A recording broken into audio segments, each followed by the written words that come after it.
If you've read The Two Towers by J.R.R. Tolkien, you know that this book starts off guns a-blazing.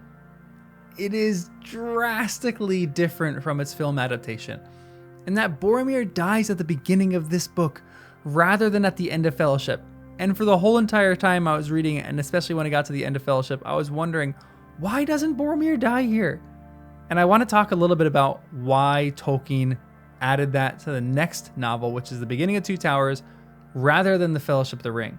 And in both of these, the movie and the book, in the Fellowship of the Ring, the company is at chaos in the end of the book, rather than the movie where there's chaos, but there's also kind of closure and a plan.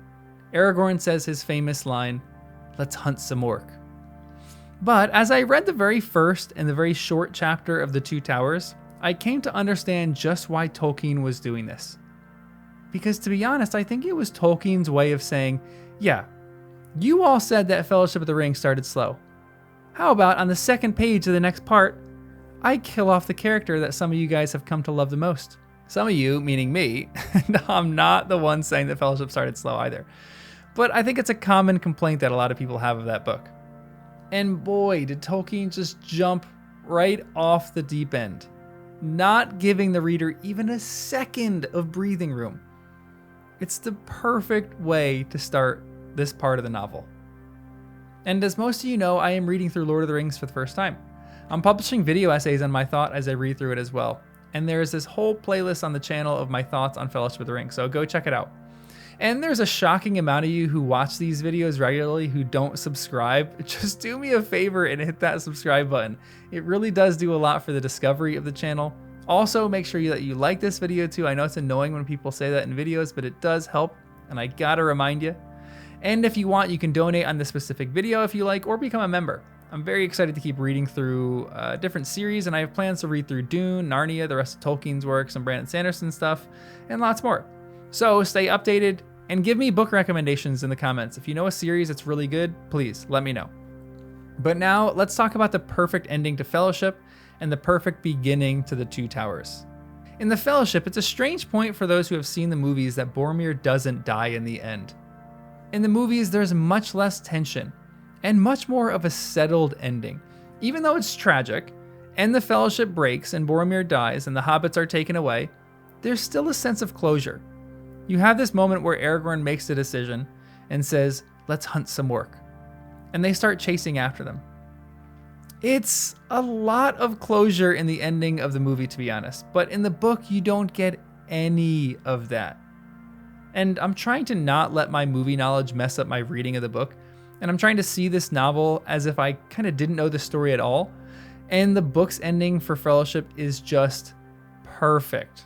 And the more and more that I sit and reflect on this, the more and more perfect I think that it is. It only gives you one small little bit of closure, that Sam is going with Frodo. But think about the tension that builds after you finish that second part of the story. Frodo and Sam are together in that boat. The rest of the Fellowship all run away looking for Frodo. Aragorn seems to be frustrated with Boromir, so there's tension there. You don't know if Boromir is actually going to slide further down into darkness, and there's a moment that Sam is running to Frodo that he ignores these screams. What are those screams? What is going on at that moment? Is there a fight? Is someone hurt? Is Boromir killing Merry and Pippin out of frustration? I never thought that for a second, but the tension does kill you in the first novel's ending, which is really the second book. I know that a lot of people are harping on me, but just bear with me on, we'll just split it up into 3 novels for simplicity's sake. Tolkien is just exceptional though at ending stories. The end for part 1 was brilliant, with Frodo standing up to the Nazgul and then being carried off by the water. But I think Tolkien, while I love his beginnings, could be critiqued as starting stories off slow. The whole first 3 chapters of the first part are a bit slow going. It's just a lot of information you need to digest. And to be honest, I love that because I do want to sit in Bag End with Gandalf and just listen to all these stories. But I know it's a big critique for people who can't read Lord of the Rings because it starts off slow. Then he does the same thing with part 2. He begins with a meeting with Bilbo and Frodo and just kind of talks about friendship and love. And then the longest chapter of the book happens, and it's the Council of Elrond. Honestly, they're 2 of my favorite chapters in the Fellowship of the Ring, but they're not action-packed. Well, actually, the Council of Elrond is in the storytelling, but not really the action of what they are doing in that moment. But in this part, I feel like Tolkien wanted to silence anyone who doubts his ability to start a story. Because literally, after the third paragraph, we are thrust back into the tension of this story. The text says this, and just so you all know this too, I am actually going to attempt to read it a bit more entertainingly for the sections of the book that I read. I'm going to attempt in this book to read a bit more of the voices of the characters and a bit more of like, maybe not like a dramatic reading, but a bit more like a voice actor would do it, even though I'm not a voice actor. So if you hate it and I'm terrible at it, just let me know and I'll change it back up. But this is what the text says.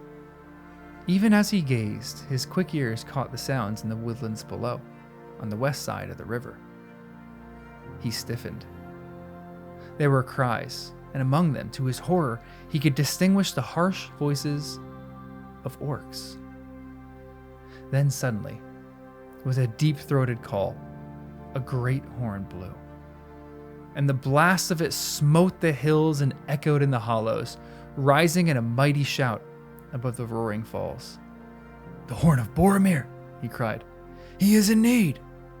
He sprang down the steps and away, leaping down the path. "Alas, an ill fate is on me this day, and all that I do goes amiss. Where is Sam?" As he ran, the cries came louder, but fainter now, and desperately the horn was blowing. Fierce and shrill rose the yells of the orcs, and suddenly the horn calls ceased. Aragorn raced down the last slope. Before he could reach the hill's foot, the sounds died away. And as he turned to the left and ran toward them, they retreated, until at last he could hear them no more. Drawing his bright sword and crying, "Elendil! Elendil!" he crashed through the trees.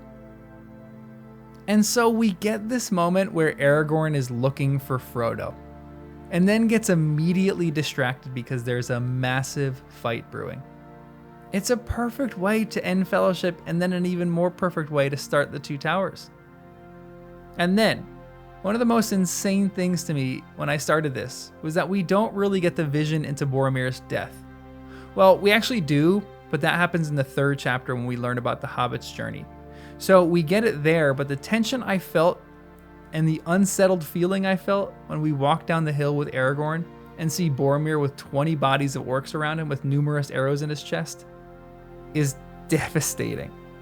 He's about to die, but he's clinging on to life. This is what the text says.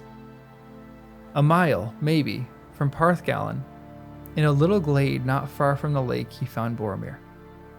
He was sitting, with his back to a great tree, as if he was resting. But Aragorn saw that he was pierced with many black-feathered arrows. His sword was still in his hand, but it was broken near the hilt. His horn, cloven in two, was at his side. Many orcs lay slain, piled all about him and at his feet. Aragorn knelt beside him. Boromir opened his eyes and strove to speak. At last, slow words came. I tried to take the ring from Frodo, he said. I am sorry. I have paid. His glance strayed to his fallen enemies. 20 at least lay there.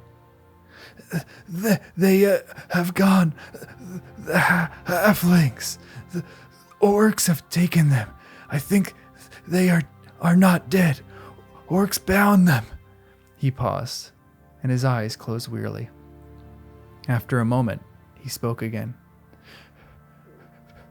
Farewell, Aragorn. Go to Minas Tirith and save my people. I have failed. No, said Aragorn, taking his hand and kissing his brow. You have conquered. Few have gained such a victory. Be at peace. Minas Tirith shall not fall. Boromir smiled. Which way did they go? Was Frodo there? Said Aragorn. But Boromir did not speak again. "Alas," said Aragorn, "thus passes the heir of Denethor, Lord of the Tower Guard." I was shocked that we didn't get an actual look into what Boromir did. But we do later, and I cannot wait to talk about the shifts of perspective between these two. And just so you all know this too, I read 3 chapters to start because a few friends of mine who are reading it too were coming over to discuss it. We're kind of having like a book club. It's called Fellowship of the First Time Readers. It's kind of a podcast too. So I wanted to have those chapters read. Usually I just read one and do all the essays I need to and then do the next and so forth. But this is a rare difference where I actually have the first 3 under my belt. And boy, were they good chapters. But I could not believe after I finished the first chapter that the death of Boromir, or really the fighting of Boromir, happens off screen. It really makes him more courageous in my view because I can piece the parts together for how he defended the hobbits in this chapter. And while I think the movie did it perfectly, I think I like the movie in my head a little bit more. And then you have this lament for Boromir that Aragorn and Legolas sing. And I kind of feel like Legolas in that one scene in Fellowship where he says he has not the heart to tell the hobbits what the elves were singing about. I feel like my heart lacks wanting to talk about this because I just found it so crushing. And I think the one thing I love most about this is that they are giving this man the dignity of a beautiful funeral and a death. I think he deserves it because I think all people deserve it. In this story, you have Boromir, who fell to the temptation of the ring, but who is still honored for being strong and brave and courageous in the face of the enemy. It seems like an absolute, genuine thing of Aragorn and Gimli and Legolas to do. And it kills me, but it also brings me hope.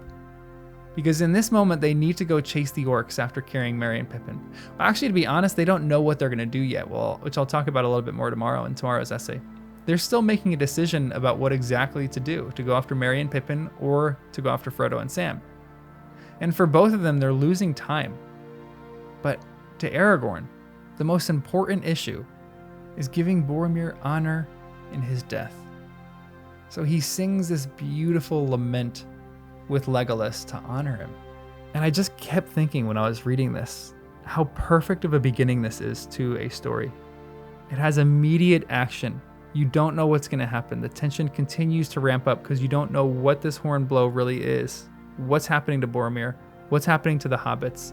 And then all of a sudden you get this death of Boromir, and then it lets all the air out of the tire.